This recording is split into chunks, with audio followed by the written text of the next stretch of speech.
Oh, look who's pretending to be relatable again. Harry and Meghan have blessed us peasants with yet another candid outing, this time starring in their annual Halloween tragedy. Down-to-earth royals pretend to be normal parents. The scene, suburban Santa Barbara. The vibe, existential dread meets bad improv. And somehow, even with all the PR planning in the world, they still manage to look like two people on the verge of Googling divorce lawyers near me. Let's set the stage. Meghan Markle decided it was time for another family moment in the public eye. You know, the ones that just so happen to occur when something negative hits the royal news cycle. And lo and behold, Andrew gets demoted, and bam, here come the Sussexes spontaneously trick-or-treating in a neighbourhood that's definitely not theirs. What a coincidence, right? Wrong. Meghan's PR radar could pick up an opportunity faster than Harry can down a craft beer. They left their $14 million Montecito mansion to mingle with us mortals in Santa Barbara, because apparently even Halloween needs to be monetized when your Netflix stock drops. Meghan showed up in what can only be described as a Pinterest mom meets midlife crisis costume, black tracksuit, sunglasses, and colourful butterfly wings. Harry, on the other hand, gave us reluctant Uber driver energy in jeans, a polo, and a baseball cap. The only thing festive about him was the alcohol. And yes, the alcohol. People spotted Meghan clutching a stemless wine cup while Harry carried not one but two bottles of an unknown drink, one in his hand and another sticking out of his pocket like a secret stash.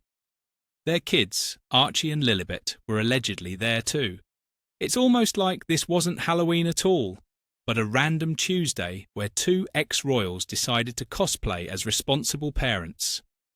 The official narrative claims Archie dressed as an ant and Lilibet as a fluorescent green firefly. Now, about that timing, the photo drop happened just hours after headlines about Andrew's latest royal demotion. You can practically hear Meghan's team saying, "Quick, release the Halloween pics before the palace steals the spotlight." Every single time a royal scandal breaks, these two magically appear in a casual photo op. And speaking of bored, look at them. Harry and Meghan trudging down a random street like two zombies who missed their cue in The Walking Dead. Not a smile, not a handheld, not even a half-hearted wave to the imaginary neighbours. Just two people power walking through marital misery. Meghan's expression could curdle milk, and Harry looked like he'd rather be back in the UK being booed at a rugby match. The chemistry was gone, the magic was gone, and the candy probably gone too. And let's be real, this wasn't Montecito. Nope, they went to Santa Barbara, because why bother pretending you live among the rich and famous when you can trick your fans into thinking you're just like them? Except regular parents don't have professional photographers just happening to catch them mid-stroll back. Their paparazzi agency of choice was there on cue. Every angle, every expression, every grimace perfectly captured. This was not an accident. It was a production. In fact, let's talk about Backgrid, the agency that always somehow finds Meghan whenever she's caught off guard. The same one that worked with Kawai Tang. The same Kawai Tang who once staged photos with her father, Thomas Markle. Remember when she threw Daddy Dearest under the bus for doing exactly that? Fast forward, and now she's allegedly doing it herself. Forgiveness, it seems, flows as freely as her Chardonnay. The internet, as always, delivered the real commentary. People noticed the wine tumbler. They noticed Harry's wine bottles.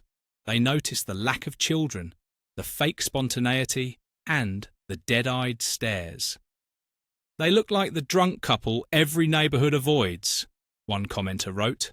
Another said, "She looks like she's wondering how to relaunch her brand without the Duchess title." For a couple who claim to cherish privacy, the Sussexes have an uncanny ability to turn every family moment into a photo op. Remember when they ranted about the evil British press? Now they're feeding the California version the same way influencers feed their dogs organic kale. The hypocrisy is exhausting.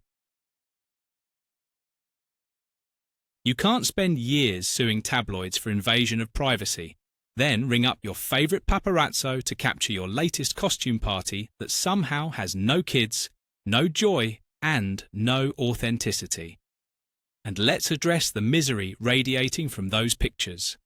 Meghan looked like she'd just found out Spotify cancelled her sequel podcast, and Harry had the vacant look of a man realising he left the royal family for this. The tension was so thick you could butter it.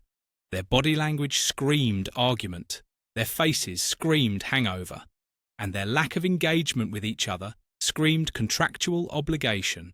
Some even suggested this was Plan B, a PR backup after deciding that posting curated family photos would look tone-deaf following Andrew's demotion.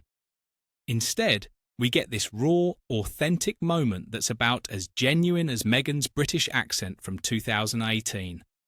No laughter, no neighbours, no decorations, and suspiciously bright daylight. Who trick-or-treats in the middle of the afternoon?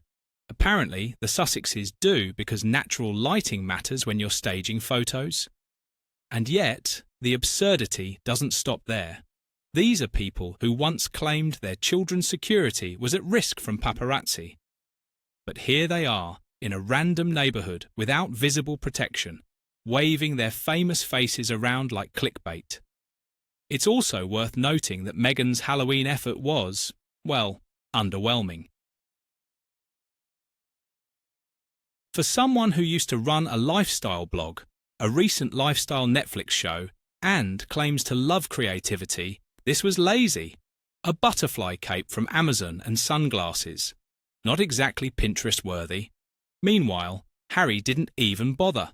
Maybe he thought his costume was disillusioned Duke armed with lager and regret. 10 out of 10 for accuracy. The public's reaction was predictable, but scathing. Some pitied Harry, calling him a man trapped in his own PR strategy. Others mocked Meghan's apparent obsession with optics. She's staging moments faster than her publicists are quitting. And then there were those who pointed out the obvious. If this was really trick-or-treating, where are the other kids? Where's the laughter, the candy, the chaos? The answer? Nowhere, because it's not real, just another photo op in a long list of Sussex stunts. Still, there's something almost poetic about how consistently they miss the mark. They claim authenticity but deliver artifice. They chase empathy but project arrogance. They want privacy yet crave attention. Every stunt, every stage stroll, every leaked snapshot feels like a desperate attempt to fill the vacuum left by royal rejection. They could have built a quiet, fulfilling life.